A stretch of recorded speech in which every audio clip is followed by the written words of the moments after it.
Hello mga kalahi, good afternoon na naman sa inyong lahat. Good afternoon sa inyong lahat mga kalahi, no? Nandito na naman si Kalahing Saban. Mayroon na naman tayong panibagong video para po sa atin pong kaalaman patungkol po sa mga kaganapan sa ating pong bansang Pilipinas. At bago po tayo mag-umpisa mga kalahi, ang pag-usapan po natin at ang ating talakayan, ay nais ko po na magano sa inyo, shout out sa lahat kong mga kaibigan na nakakilala at yung lahat din ng mga subscribers, no? Ilan lang kayong mga subscriber ko, nasa 59 pa lang, no? Kaya kung sino man na makapanood sa video ito, sa vlog na ito ni Kalahing Saban, sana no ano po tayo, mag-subscribe, kung maaari mag-share sa atin pong video at i-click ninyo ang notification bell para updated kayo sa mga susunod natin na video mga kalahi, no? Now, ngayon mga kalahi, atin pong pag-usapan ng patungkol po ito. Marami po tayong pag-usapan patungkol ni Zaldico at saka yung mga budget preparation para sa na nagiging issue ngayon, no, na ibinulgar ni Zaldico. Kaya lang kayong mga DDS, lalo na si itong anchorman sa DYHP radio station dito po sa Cebu, ito po si Ropel Banyok, lalo na sa inyo sir, no? Kailangan po tayo po sir na magising na dahil paniwala ka talaga, no, kay Zaldico, no? Ngayon panuorin mo ito sir Ropel Banyok at sa mga, lalo na sa mga DDS, no? Para malaman ninyo kung ano talaga ang proseso ng budgeting, no? Dahil ikaw po Attorney Ropel Banyok, attorney ka pa naman, abogado. So dahil sa mga komentaryo mo yaking po narinig palagi, no, na si PBBM talaga ay parang idiin mo talaga na sangkot sa mga insertion, sangkot sa korupsyon, no. Pero dito po, no, buksan mo yung puso't isipan mo Mr. Ropel Banyok, lalo na sa mga DDS na makapanood sa video ito, yung mga nakikinig sa akin ngayon, at sana maliwanagan, no, maliwanagan kayo ng patungkol po sa salaysay, no, ng isang gobernador ng South Cotabato, no, na si Tamayo, si Governor Tamayo. Tapos ipakita ko sa inyo ang video, ipi-play ko itong video ni Governor Tamayo sa kanya pong salaysay para po tayo po, no, para po tayo mapaliwanagan at maunawaan natin kung ano talaga ang processing sa budget. Dito po, no, panoorin at pakinggan ninyo ng maigi.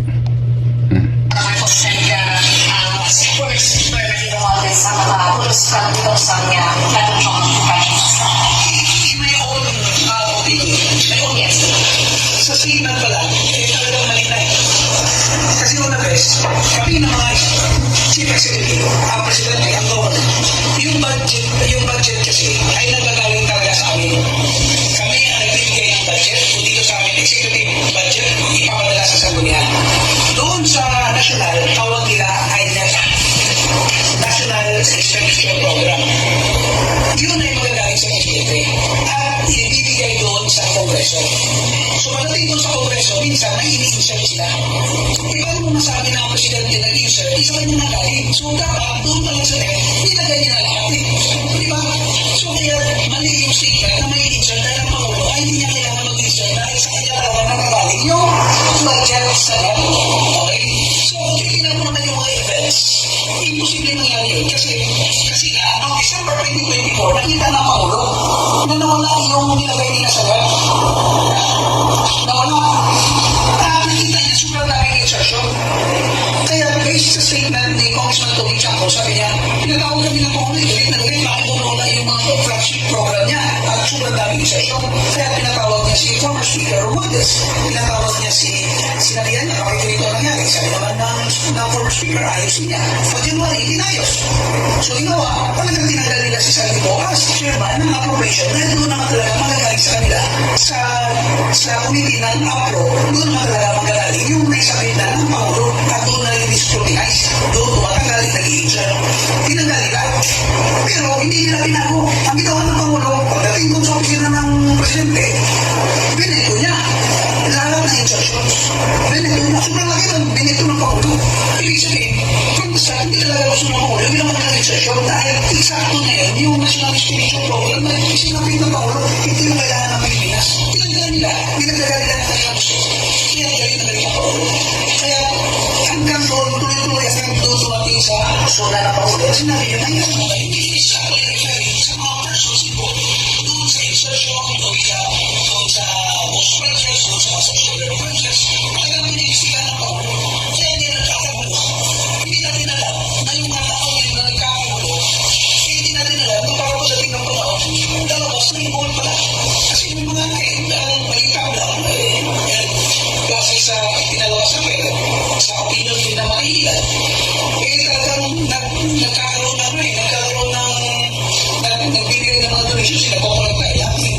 ako, may mga million, may 50 million, may mga 100 million, mga i-finance sa talagang mag-rally. Yun yung mga statements na narinig natin, pero hindi just an allegation. So sa ngayon, yung panawagan naman ng INC is for transparency, justice, and anti-corruption. So ganun naman kanila, yan ang calling for ang sabihin ng gobyerno eh. So dahil hindi lang napasok yung iba na mag-rally, dahil kanila na talaga yun, pinapalaki nila yung kanilang salubin. So hindi po, kung titignan mo yung pagkalaan, yung statement naman, balik ako doon, sa statement naman ni sabi ko, napaka-imposible yung statement siya. Hindi talaga suma o wala talaga yung area na posibleng magsasabi na totoo yung statement niya. Pero kung ikaw ay hindi alam yung proseso ng budgeting, yung proseso kung paano tumatakbo yung budget process ng gobyerno, maniwala ka talaga. Pero ngayon, hindi mo pwede hindi alam niya ng tao kasi yung iba na hindi nakikialam sa gobyerno, hindi na alam, pero lahat sa gobyerno, alam nila ang proseso na yung request ng budget ay magaling sa Pangulo. Paano siya magkakaroon ng insertion? Ilalim sa kanya. Di ba? So, napaka-imposible yung statements niya. Pero ang target niya ay yung mga taong pwedeng ma-generate sa maling impormasyon dahil hindi alam yung sistema. So, gano'n. So, para sa inyo, hindi siya makatihan ng isang pera niya? 100% hindi makapira. 100% hindi ka talaga naniwala. Dahil paano magkakaroon ng insertion ang tao siya mismo ang nagbibigay ng budget request sa Kongreso. So, ibig sabihin, pag in-central mo yung request ng Pangulo, talaga doon magaling ang Pangulo. Pag in-initial ka yan yung kailangan ng taong bayan base sa nag-gather namin na information ng mga different departments. Bakit nyo in-initial ka yan? Diba? Ano nangyari? In-initial ka. Kami magaling ang Pangulo dahil sa pag-initial, may nagaling ka. Tinanggal yung mga flagship program ng Pangulo, kaya galing siya. Paano? Sinabi, siya ang mag-initial. Paano siya nag-initial? Nailagay niya na lahat. Doon na lahat ng flagship program niya. Papaya mo siya bawasan yung flagship program niya para i-initial yung kalusugan ng Congressman, diba? So, napaka-imposible maniwalaan. Kung talaga na hindi alam mo lang yung sistema ng budget process, magkakawa ka talaga sa statement. So, yung target niya, yung mga taong hindi alam yung sistema ng budgeting. Yun yung tinatarget niya. Pero napakadali sa gobyerno, gaya ko, napakadali i-explain sa tao na yung budget process ganito. Para ipanan natin na yung sinasabi niya ay posible gusto nilang ilagay sa magiging safeguard niya yung bitawag sa internet. So, yun naman ang talaga. So yun, no, mga kalahi, atin pong napanood at atin pong narinig ang panayam ng isang gobernador sa South Cotabato. Kaya mga kalahi, ngayon, ito po ang atin pong komentaryo, no?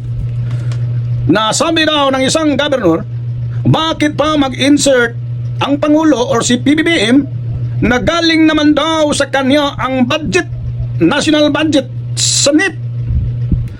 Tapos ibibigay doon sa Kongreso. Yung budget pa pala sa NIP, national budget, ay i-endorse doon po sa Kongreso. Pagdating daw doon sa Kongreso, minsan daw talagang nangyari na mag-i-insert ang ibang mga congressman. Halimbawa, itong isang congressman may in-insert dahil gusto niya ng budget ang kaniyang mga distrito. Tapos may isa na namang congressman na mag-i-insert dahil baka naman magtampo dahil nagrereklamo bakit mayroon doon si congressman at bakit naman yung isang congressman ay naka-insert ako hindi naman, kaya i-insert niyo ito. Yun talaga ang nangyayari doon sa Kongreso, no? Sabihin, i-insert naman ito, please naman. I-insert itong sa akin. Yun ang nangyayari sa Kongreso. So, ang nangyari na naman noong December 2024, noong buwan sa Disyembre, nang nakita ng Pangulo nang nawala ang nilagay na NIP, yung national budget, yung nawala na, baka na may pinalitan yata sa mga congressman. Sino pa ba ang magpalit? Suspect dito, ito talaga si Saldico dahil siya naman ang chairman of appropriation sa budget. At nakita ng Pangulo na sobrang daming mga insertion. Nang nakita dyan, nagalit ang presidente. Nagalit talaga si PBBM. Pinatawag ito si Tubit Tiangco at ito na naman si Martin at saka sama yata ito si Saldico. So, sinabihan sila ng Pangulo bakit ito ganito ang nangyari dyan sa loob ng House. Sabi daw ng former speaker na si Martin Romualdez, aayusin ko yan, aayusin ko. Aayusin daw ni Martin ang ganyang nangyari sa Kongreso. Noong pagka-January 2024 yata yun. O 2025 ba? Kailan ba yan nawala si Zaldico? Basta noong January, naayos at ang ginawa ng Pangulo, ang ginawa nila ni Martin Romualdez, tinanggal nila si Zaldico as chairman ng Appropriation Committee sa budget. Dahil doon naman talaga nang gagaling sa Committee ng Appropriation ang naisasubmit na ng Pangulo. Yung naisubmit na ng Pangulo, doon na talaga sila na talaga ang nagmamaniho doon, no? Nang isubmit na doon sa Pangulo. At doon nangyari itong yung tinatawag na discrutinize doon po sa Kongreso, no? Doon ang pagtatanggal, tinatanggal nila yung itong project na to, pagtapos i-insert to, mayroon ganyan, tanggal, insert. Pero ganon pa rin. Kahit sinabi na ni Martin Romualdez na ayusin daw, ang nangyari daw, ganon pa rin, hindi nila binago ang sistema. Pagdating doon sa opisina ni PBBM, makinig kayo mga DDS, makinig kayo, ikaw Ropel Banyok, pagdating doon sa opisina ni PBBM, binito ni President Bongbong Marcos, binito niya lahat ng insertion, hindi inapruban. Kaya walang nangyari, no? Mga nasa 194 billion yung pag-enumerate sa pirang insertion, 194 ang binito. Kaya from the start talaga mga kalahi, ayaw talaga ni PBBM ang insertion, ayaw talaga na dagdagan dahil dyan talaga mangyayari ang corruption. Dyan talaga mangyayari ang pagnanakaw. Kaya ayaw talaga ni PBBM. Anti-corruption talaga itong presidente natin na pinag-akusahan ng mga kaaway. So, dahil ang budget para sa national or NEP ay insakto na yon. Yun ang gusto ni PBBM. Yung inendorso doon sa House, yung nakalista ng mga proyekto or national budget, tamang-tama lang yun sa pangangailangan ng ating bansang Pilipinas. Yun na ang aprobado ng presidente. Kaya hanggang dumating na ang suna ng Pangulo, doon na niya ibinulgar at may kasamang pangako na talagang mananagot ang lahat ng sangkot sa katiwaliang ito. So sa mga tulad na itong mga ghost project, no, mga ghost project, mga substandard na project, kaya nakita natin, no, yung nakita natin ngayon na nagkagulo ang mga senador, nagkagulo ang mga congressman, sa mga mayroon ding na-involved ng mga USIC, ng DPWH, mayroong na-involved ng mga secretary, mayroong mga na-involved ng mga executive secretary or mga contractors sa DPWH, ay dahil hindi natin alam na ang iba, ang marami sa kanila ay involved pala sa corruption. Kaya para silang hindi napalagay, no? Ginagawa nila para i-distract ang investigasyon, hindi napalagay dahil ay sila pala involved sa korupsyon na pinaimbestigahan ng ating Pangulo. Ang iba sa kanila ay may natanggap na mga porsyento. Ito po ibinulgar ni Yusek Bernardo, no? May natanggap na mga porsyento sa project tapos nangihingi pa ng pera sa mga kontraktor. Kaya ang project natin or ang project ng gobyerno nagiging ghost project kasi ang pera ay pinaghati-hatian na. Binulsa na ang mga pera nila, ang mga budget ay binulsa na, so wala nang natitira para talaga sa sapat na pangangailangan sa proyekto, kaya sa bulsa napunta.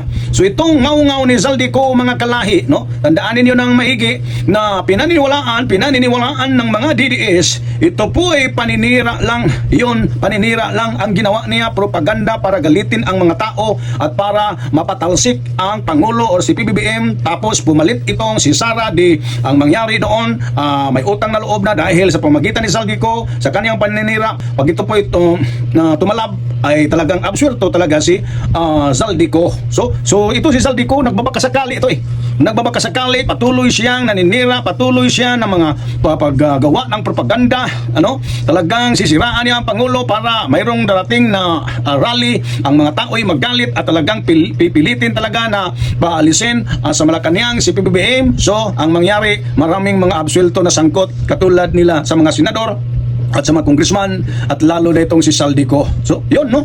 Pero kung hindi mo talaga alam, kung hindi talaga alam ng tao, kaya nga kailangan talaga ng mga tao na manood, mapanuri, dahil pag hindi mo alam ang proseso ng budgeting, talagang maniniwala ka sa kasinungalingan na ibinunyag ni Saldico, lalo na sarado na yung isipan ng ibang DDS, sarado na yung pag-uunawa ng mga DDS, no? Kaya hindi mo na talaga kailangang malalaman ang budget process tulad nitong si Ropel Banyok, dahil talagang ang pinaniwalaan ay yung mga saysay at yung mga talumpating wala namang katotohanan, wala namang malinaw na ebidensya, no? Yon mga kalahi, tandaan natin, pag makulangan kayo ng kalaman, ang sabi po sa Biblia, ang sabi sa Biblia sa Hosea 4:6, no? If I'm not mistaken, if my people lack of knowledge, my people perish. Talagang mag-collapse, ma-destroy ang people dahil nakukulangan tayo ng kalaman. Kaya lahat tayo ay mapagpanuri po tayo, no, sa katotohanan, no. Huwag makinig ng isang taong wala namang basihan, wala namang ebidensya. At ganito pa rin, iiwan ko sa inyo ang salitang ganito, kailangan tayong masunurin sa gobyerno, dahil ang pagsunod natin sa gobyerno ay isang pagsunod din sa Diyos. Dahil walang gobyerno na tatag ng tao maliban na ito po'y pinagsangayunan ng Diyos. Yun ang tandaan, obey our government.